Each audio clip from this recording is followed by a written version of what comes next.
Halo Sobat Fakta, Bang Pin ketemu lagi dengan Bang Pin yang terus mengabarkan fakta viral seputar selebritas tanah air yang terus saja bikin berita. Dan dengan berita mereka tetap eksis di ranah media. Kali ini kita kutipkan dari Her Story. Puput nggak terima dilarang Dodi Sudrajat buat kembali bekerja. Isu pernah jadi kupu-kupu malam makin terbongkar. Puput Sudrajat rupanya pernah memberi clue seolah menyerah dengan kelakuan Dodi Sudrajat. Belak-belakan ia hampir menyerah dengan sikap Dodi. Ia bahkan memaklumi jika Vanessa Angel sampai kabur. Hal ini pun membuat netizen menduga-duga sebenarnya perceraian Puput dengan Dodi ini ada apa. Dan netizen pun mengatakan bahwa ini ada hubungannya dengan ATM berjalan yang sudah tidak berfungsi lagi. Ya dimaksud ATM berjalan adalah Vanessa. Nah, bagaimana Puput mengatakan itu? Yuk kita simak saja kata Puput di Fakta Bang Pin kali ini. Like, subscribe, and komennya ditunggu. Dan jangan lupa selalu ada doa dalam setiap lentikan jarimu.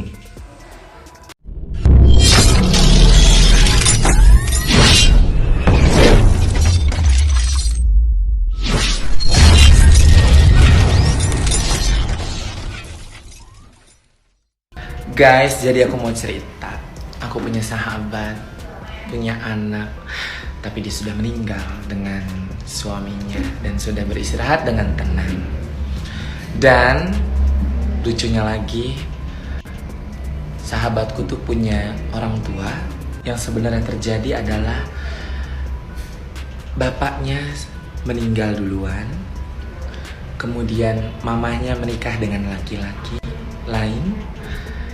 Setelah menikah punya anak satu. Kemudian setelah melahirkan anak satu ini, mamanya yang meninggal. Dan si laki-laki sialan dajjal ini menikah dengan Lon Tiong alias Lon Tie. Kemudian dia merubah tahun lahir dan identitas anaknya, alias merubah identitas anakku. Inilah clue yang diungkap oleh netizen, yang diucapkan oleh Puput Sudrajat yang sempat menyerah dengan kelakuan Dodi. Belak-belakan ia hampir menyerah dengan sikap Dodi. Ia bahkan memaklumi jika Vanessa Angel sampai kabur. Dedi ini kan orangnya super bersih, super clean, raja bersih kalau kata anak-anak. Tadinya aku tuh bingung, kita keluar dari kamar, keluar dari pagar rumah aja, masuk harus ganti baju lagi. Itu yang bikin aku stres. Allahu Akbar, ini orang kok begini, ujar Puput. Aku mikir, oh ini mungkin salah satu yang bikin Kak Eca gak betah. Meski begitu, Puput berhasil melalui masalah itu dan menyesuaikan diri dengan Dodi. Namun masalah rumah tangga keduanya seolah kembali goyah. Setelah 5 tahun, kemudian puncaknya 3 bulan ini, Puput malah memilih menggugat cerai Dodi pada 14 Maret ke PA Jakarta Pusat. Menurut pengacara Puput, kliennya mengeluh Dodi terlalu mengekang. Mbak sadar sudah tidak punya penghasilan, Puput rupanya ingin kembali bekerja. Namun Dodi tidak memperbolehkannya. Ya, kurang lebih terkekang. Bukannya nggak dibolehkan bekerja, tapi lebih kepada disiplin. Sementara Mbak Puput bisnis kan nggak mengenal waktu, jelas sang pengacara.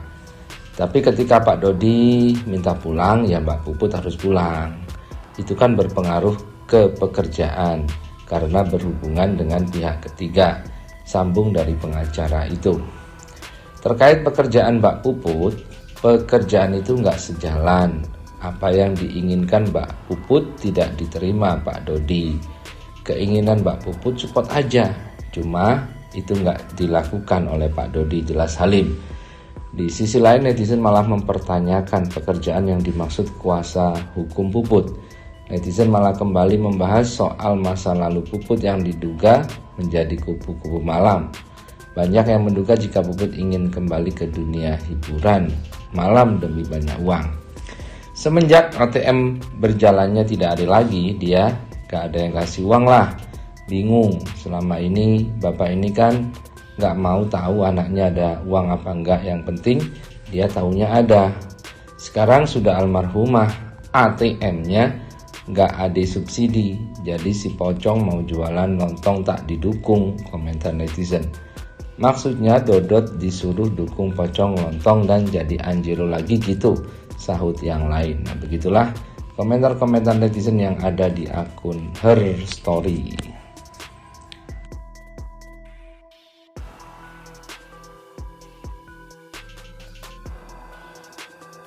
Guys, jadi aku mau cerita.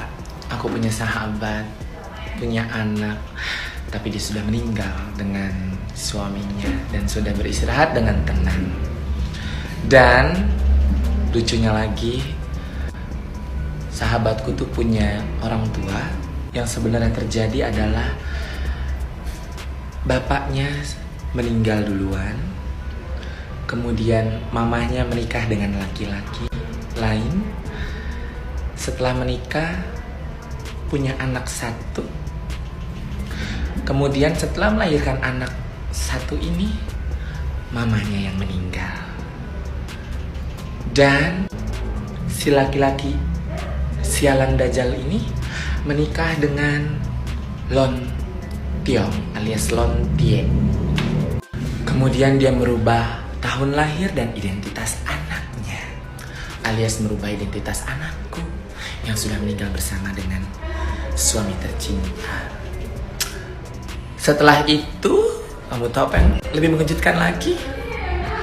Si Lon Tiong ini kesal karena sahabatku artis dan tidak ingin menjadikan anak bawaannya dengan laki-laki lain menjadi artis. Dan dia bilang ke Mami Ajeng akan mendepak adik kandungnya sahabatku dan menjadikannya anak bawaannya artis. Dan itu aku udah ngomong udah lama sebelum ini dan terbukti sekarang kejadian dan kenyataan kan. Jadi sebenarnya kalau ada orang yang gembar-gembor minta tes DNA, anak kecil disuruh tes DNA, salah, harusnya kamu yang dites DNA. Karena yang sebenarnya apa yang kamu tuduhkan ke anak saya, ke sahabat saya itu adalah tuduhan untuk diri kamu sendiri.